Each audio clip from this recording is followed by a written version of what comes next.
Hello. I know of two top salesmen in America who preface at least some of their videos and talks by saying that they're trying to dispel the notion that salespeople have a sleazy image, and maybe a sleazy image of trying to sell people what they don't want, don't need, and can't afford. Those three words especially. And one of them says that he specializes not in forcing products down people's throats, but uncovering the value of them. And that once he uncovers the value to them, people will naturally want to buy them. In fact, start throwing money at him to get them. But what if he's simply uncovering the value of what I call pharmaceutical-grade heroin as a comfort in life? Like one of the rock stars Mick Jagger used to use in the Rolling Stones. Or no, Keith Richards, rather.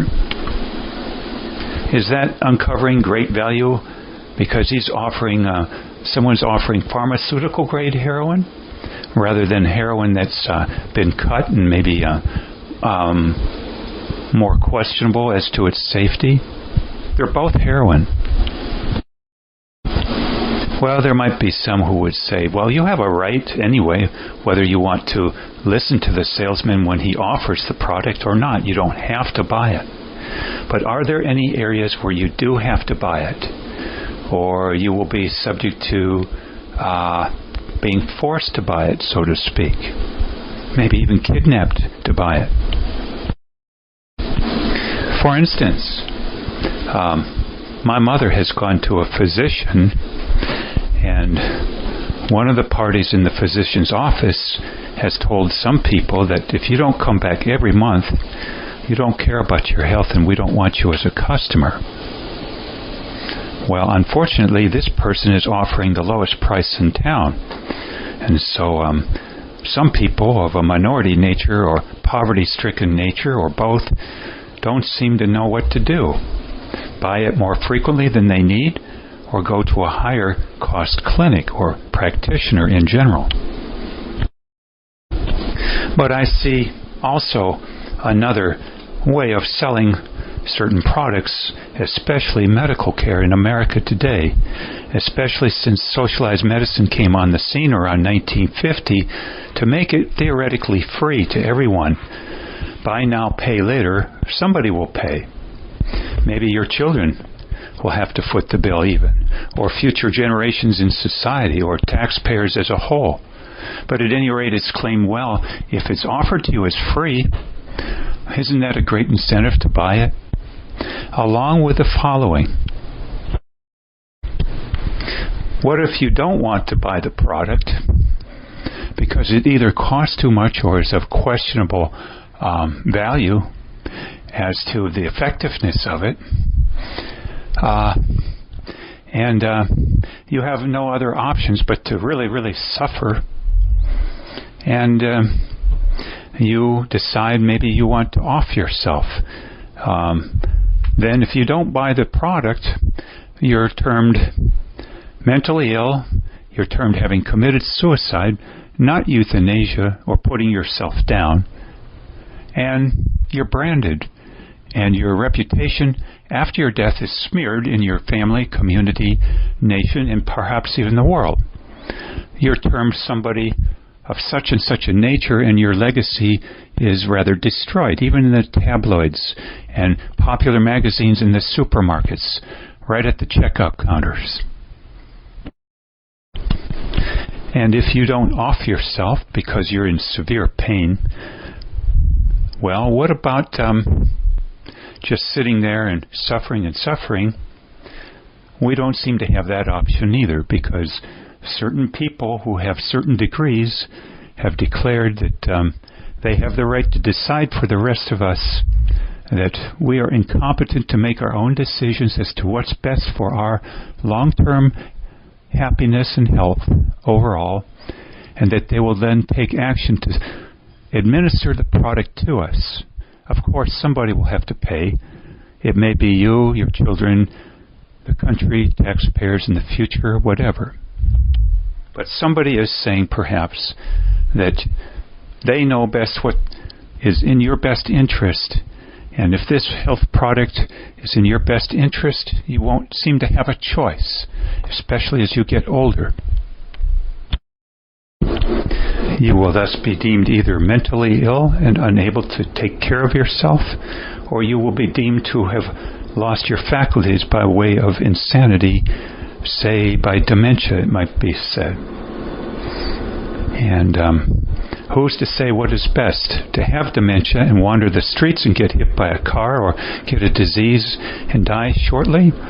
Or to have dementia and be forcibly put away in a, quote, dementia home, Alzheimer's home for years, at considerable cost to the taxpayer public, and as time goes on, this person there tending to feel quite a bit of terror, regardless of what numbing drugs may be applied, and staff there to some extent.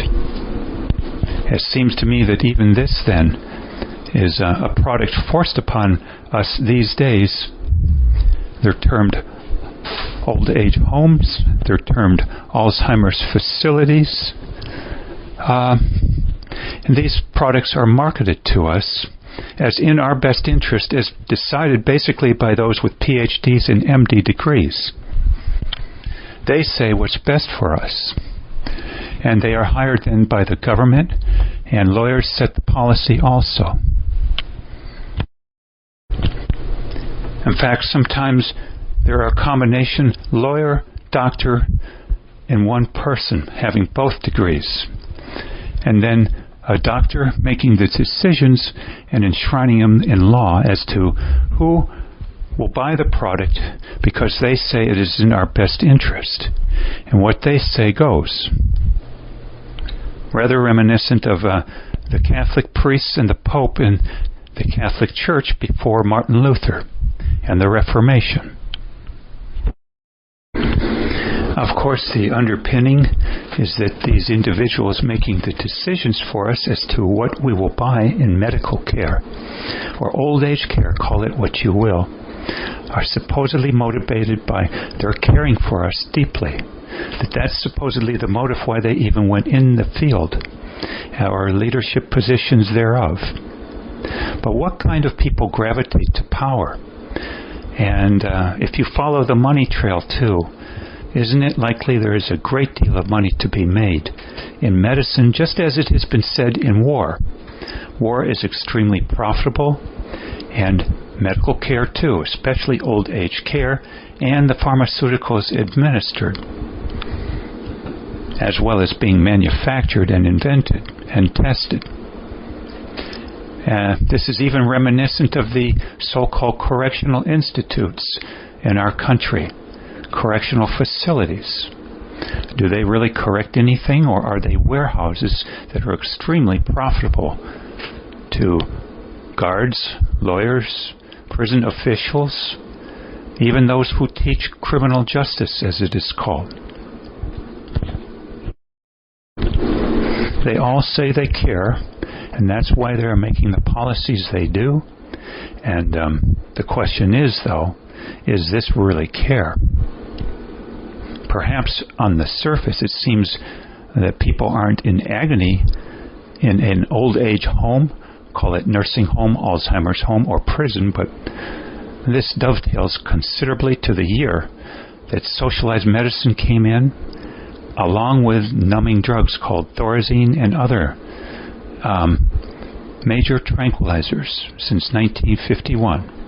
It seems to me it isn't an accident that these dovetail almost to the year that it was made free to supposedly buy medical care, and at the same time, within almost the year, a numbing drug, Thorazine, came out to make sure that those who buy it and are unhappy with the product, so to speak, aren't screaming bloody murder, along with visitors like their relatives who come and see them in agony. For if they are mentally numbed by way of Thorazine and its so-called improvements, then everybody seems to be happy on the surface. So when certain top salesmen in the country say right off the bat that they're trying to dispel a dirty image of themselves as offering a product people don't want, basically. Can't this apply to medical care today in our country, since socialized medicine came and made everything free, supposedly, to everybody? And secondly, if you don't like the product given to you by hook or crook for free, those not happy will be, quote, provided medications to tolerate it. But at what cost? Is this a chemical lobotomy? At best, let alone side effects, stigmas, and eventually it not working that well at all. Those are my thoughts then on selling things to people and claiming that it isn't something being forced upon them, and that it's great for them, and that they know what is best for us. I wish you well.